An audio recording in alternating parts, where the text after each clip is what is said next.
Bom, hoje a gente vai lá para os Países Baixos, um país que é praticamente sinônimo de vanguarda em energia verde. Só que o sucesso deles foi tão grande, mas tão grande, que acabou gerando uma crise inesperada na rede elétrica. Vamos entender direitinho como uma coisa boa virou um problemão.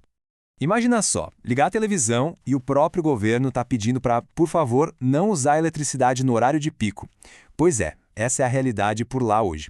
Essa frase de uma campanha oficial de TV já coloca a gente bem no centro do paradoxo. Como é que um líder em energia verde chegou a esse ponto? Para a gente entender o problema, primeiro a gente tem que dar um passo atrás e olhar o sucesso. O país mergulhou de cabeça na transição energética com um entusiasmo, assim, impressionante. Eles bateram recordes e viraram um verdadeiro exemplo para a Europa e para o resto do mundo. E olha, os números não mentem.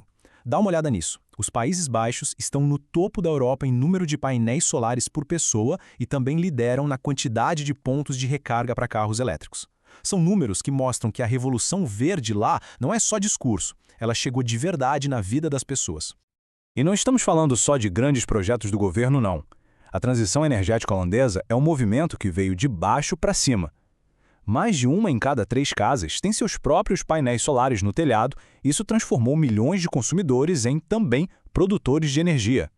E eles não pensam em parar por aí. O plano para 2030 é ambicioso, fazer com que os parques eólicos gigantescos no Mar do Norte se tornem a principal fonte de energia do país. Uma meta que, sem dúvida, consolida essa posição de pioneirismo. Então, com tanta notícia boa, onde foi que a coisa desandou?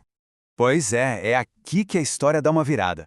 Todo esse sucesso começou a expor uma fraqueza bem no coração do sistema de energia do país. Uma fraqueza que levou a um problema conhecido como congestionamento da rede. Tá, mas o que é exatamente esse tal de congestionamento da rede? Falando de um jeito bem simples, é quando tem mais eletricidade querendo passar pelos cabos do que eles aguentam. Pensa que é um cano de água fino demais para uma vazão enorme. O sistema sobrecarrega, com risco de apagão e instabilidade. E essa analogia do Christian Rameau, que é CEO de uma das maiores empresas de energia de lá, é perfeita. Ele diz que é como um engarrafamento. É uma imagem muito fácil de entender, né? Captura direitinho o problema. Um monte de carros de energia tentando usar a mesma estrada ao mesmo tempo, só que a infraestrutura não foi pensada para esse trânsito todo. O X da questão aqui é um desencontro de épocas, na verdade. A infraestrutura elétrica dos Países Baixos, assim como a de muitos outros lugares, foi construída para um mundo totalmente diferente, e agora ela está sofrendo para se adaptar a essa nova realidade da energia. E aqui a gente entende o problema técnico na prática. O sistema antigo era bem simples. Poucas usinas gigantes mandavam a energia numa direção só, para os consumidores. Fácil. Já a nova realidade é super complexa. Milhões de casas e turbinas eólicas jogam energia na rede a toda hora, de forma imprevisível, criando um fluxo de mão dupla. O sistema antigo simplesmente não foi feito para isso. E o problema fica ainda pior nas áreas mais afastadas, nos subúrbios e no campo. Essas regiões têm as linhas de energia mais finas, que foram projetadas só para entregar um pouco de energia para as casas. Agora, com fazendas solares e telhados cheios de painéis, essas mesmas linhas fininhas estão recebendo uma enxurrada de energia de volta. Elas não foram projetadas para isso, nem de longe. E esse problema técnico todo não é só uma dor de cabeça para os engenheiros, não. Ele tem consequências bem reais e bem caras para as pessoas, para as empresas e para a economia holandesa como um todo. O efeito dominó é impressionante. Uma família, por exemplo, não consegue instalar uma bomba de calor, que é mais eficiente. Construtoras não conseguem ligar bairros novos na rede, o que atrasa a entrega das casas. E o pior, empresas que querem expandir, criar empregos, recebem um não porque simplesmente não têm capacidade elétrica disponível para elas. E olha, os números dessa fila são bem claros. Hoje, tem 8.000 empresas que geram energia renovável na fila, esperando para poder colocar essa energia na rede.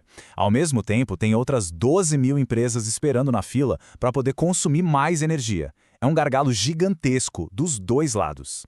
E quanto custa tudo isso? Bom, uma análise do Boston Consulting Group botou na ponta do lápis: o congestionamento da rede custa para a economia holandesa cerca de 35 bilhões de euros por ano. Isso em crescimento que não acontece e oportunidades perdidas. É um número absurdo. Então, tem solução? A boa notícia é que tem. A má notícia é que ela é um projeto gigantesco, que vai exigir uma quantidade enorme de tempo, de dinheiro e, principalmente, de paciência. A Tenet, que é a operadora da rede nacional, planeja um investimento de 200 bilhões de euros até 2050 para reforçar e modernizar a rede elétrica inteira. É, sem dúvida, um dos maiores projetos de infraestrutura da história do país. Mas agora vem a parte mais surpreendente. Para um projeto típico de reforço da rede, que leva em média 10 anos para ficar pronto, a construção em si leva só 2 anos. Os outros 8 são gastos com burocracia, leis, licenças, negociação com donos de terra. Ou seja, o que mais atrasa não é levantar poste e passar fio, é papelada.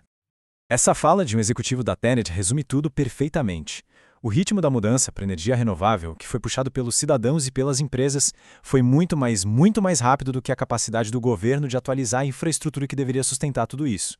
E isso tudo deixa a gente com uma pergunta final, que serve para todo mundo. A experiência holandesa é um baita alerta. Ela mostra que construir usinas eólicas e instalar painéis solares é só metade do trabalho. A outra metade, e talvez a mais difícil, é construir a infraestrutura para aguentar essa nova era. Enquanto o mundo acelera na via expressa da energia verde, a questão que fica é: quem está se planejando para garantir que as estradas sejam largas o suficiente para evitar um engarrafamento global?